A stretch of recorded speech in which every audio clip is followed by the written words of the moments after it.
कोई भी हो, गुरु तो कहता है कि मेरे शरीर के चक्कर न पड़ना, ज्ञान लो निकल लो, ज्ञान लो और निकल लो।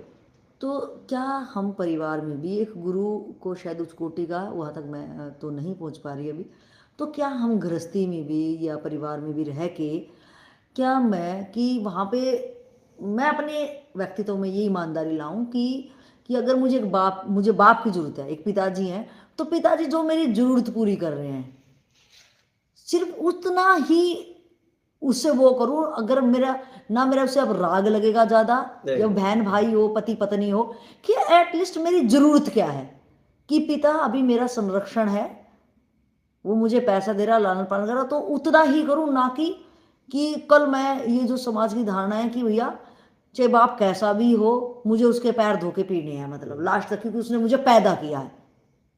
यही तो भ्रांतियां हैं। हम्म। पिता पिता होना चाहिए। पिता एक जिम्मेदार व्यक्ति है, गार्जियन है, बच्चों को काबिल बनाता है, क्या हम्म। अपना समय देता है, तो उसे पिता कहते हैं। बस बच्चे पैदा करने से कोई पिता थोड़ी ना हो जाता है।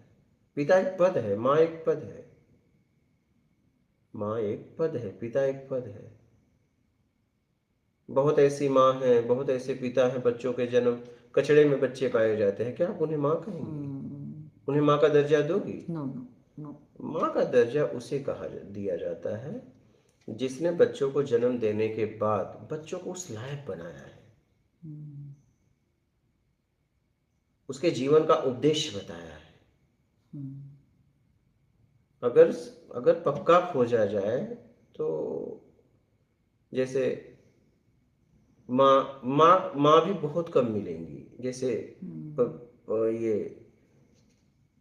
प्रहलाद, हिरण्यकश्यप और ये क्या नाम है, उनकी माँ माँ थी, बच्चों को इस मार्ग में लाई।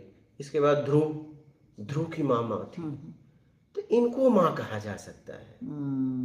ये बच्चे पैदा करने से तो ये तो सब जानवर भी पैदा कर दे रहे हैं। माँ, माँ उसे कहा जाता है जिसने बच्चे के उद्देश्य को बताया, उसे माँ कहा जाता है। और उस उद्देश्य तक पहुंचने में जिसने सहायता की उसे पिता कहा जाता है। तो अब आप, आपकी नजर में कितने माँ बाप हैं बताओ? हाँ, गिनती के मिलेंगे।